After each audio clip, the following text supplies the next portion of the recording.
కారం రంగు రుచితో ఉంటుంది. ఆచి మిరపపొడి అదరగొట్టే కారం రంగు రుచి.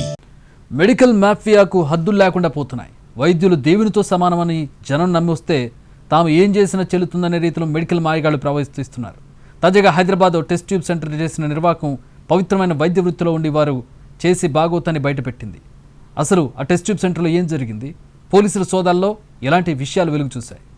పిల్లలు లేని దంపతుల బాధ వర్ణనాతీతం. పిల్లలు పుట్టడం కోసం వారు చెయ్యని ప్రయత్నం అంటూ ఉండదంటే ఆశ్చర్యం కాదు. కనిపించిన ఆస్పత్రికల్లా వెళ్తూనే ఉంటారు.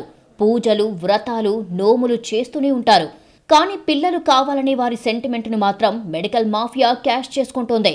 పైగా వారి సెంటిమెంట్తో చెలగాటమాడుతోంది. సరిగ్గా ఇలాంటి ఘటనే సికింద్రాబాద్లో జరిగింది.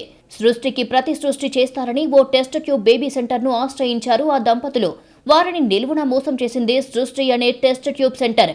తన భర్త వీర్య కణాలను ఉపయోగించి సంతానం కలిగించాలని ఓ మహిళ సృష్టి టెస్ట్ ట్యూబ్ సెంటర్లోని వైద్యురాలని కోరింది. ఆ తర్వాత వైద్యులు చెప్పిన ప్రొసీజర్ అంతా ఫాలో అయ్యింది. సరిగ్గా 9 నెలలకు ఆ మహిళ పండంటి మగబిడ్డకు జన్మనిచ్చింది. అంతా బాగుంది. ఆ దేవుడు తమను కరుణించాడు అనుకునే టైంలో ఆ దంపతులకు షాక్ తగిలింది. పుట్టిన బిడ్డకు క్యాన్సర్ ఉన్నట్లుగా నిర్ధారణ అయ్యింది. దీంతో ఒక్కసారిగా ఉలిక్కిపడ్డ ఆ దంపతులు ముందు తమ అదృష్టం బాగాలేదని బాధపడ్డారు. పిల్లలు కావాలనుకొని ఎంత కష్టపడితే మరోలా జరిగిందని కుంగిపోయారు. అసలు తన భర్తకు లేని క్యాన్సర్ పుట్టిన బిడ్డకు ఎలా వచ్చిందనే మహిళ అనుమానం కారణంగా సృష్టి టెస్ట్ ట్యూబ్ బేబీ సెంటర్ బాగోతం బయటపడింది. క్యాన్సర్ ఎలా వచ్చిందనే అనుమానంతో టెస్ట్ ట్యూబ్ ద్వారా పుట్టిన శిశువుకు DNA టెస్ట్ చేయించారు. ఆ టెస్టులో వచ్చిన ఫలితాలు వారిని దిగ్భ్రాంతికి గురిచేశాయి. తన భర్త DNAతో శిశువు DNA రిపోర్టు సరిపోలలేదు. అంటే వేరే వ్యక్తి వీర్య కణాలను ఉపయోగించి సంతానం కలిగించినట్లుగా తేలింది. దీంతో ఆ దంపతులు సృష్టి టెస్ట్ ట్యూబ్ సెంటర్ తమను మోసం చేసినట్లుగా గుర్తించి పోలీసులను ఆశ్రయించారు.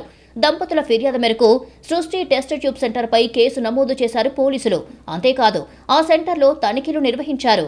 సెంటర్ నడిపిస్తున్న వైద్యురాలని అదుపులోకి తీసుకున్నారు. అలాగే సికింద్రాబాద్తో పాటు విజయవాడ, విశాఖపట్నంలోనూ సృష్టి టెస్ట్ ట్యూబ్ బేబీ సెంటర్కు బ్రాంచీలు ఉన్నాయి. వాటిలోనూ పోలీసులు సోదాలు నిర్వహించారు. సరోగసి చేసేందుకు పెద్ద ఎత్తున వీర్యం నిల్వ చేసినట్లు గుర్తించారు. అంతేకాదు వీర్య సేకరణ కోసం అక్రమ పద్ధతిని పాటిస్తున్నట్లు పోలీసుల సోదాల్లో బయటపడింది. మొత్తంగా సృష్టి టెస్ట్ ట్యూబ్ సెంటర్లకు సంబంధించి 7గురిని అదుపులోకి తీసుకున్నారు పోలీసులు. ఈ కేసులో మరికొన్ని విషయాలు త్వరలోనే వెలుగులోకి వస్తాయంటున్నారు పోలీసులు. మొత్తంగా ఫర్టిలిటీ క్లినిక్ల ముసుగులో కొంతమంది వైద్యులు మెడికల్ మాఫియాలా తయారై ఇష్టారీతిన వ్యవహరిస్తున్నారు. జనాల సెంటిమెంట్తో ఆటలాడుకుంటున్నారని ఈ ఘటన రుజువు చేస్తోంది. ఫర్టిలిటీ క్లినిక్ల నైతిక ప్రమాణాలు, పారదర్శకత ఇప్పుడు సర్వత్రా చర్చకు దారితీస్తోంది.